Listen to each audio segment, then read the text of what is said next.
আর এই সময়টা হচ্ছে তার হিসাবের সময়। আল্লাহ রাব্বুল ইজ্জতের কাছে যখন পৌঁছাবে তখন তাকে দেখিয়ে দিতে হবে, তাকে দেখাতে হবে আইয়াকুম আহসানু আমালা, তোমাদের মধ্যে কে উত্তম আমল করেছে। ভাই আমার, আমলি জিন্দেগি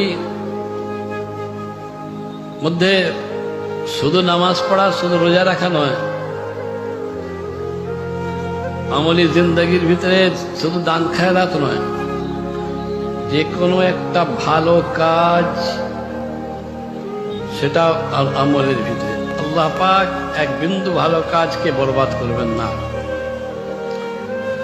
কিন্তু যে শুরু হয়ে যাচ্ছে তার জীবন শেষ হওয়ার পরে পরে, জীবন শেষ হওয়ার সঙ্গে সঙ্গে তার কিয়ামত শুরু হয়ে যাচ্ছে। কোরআনের পাখি আজ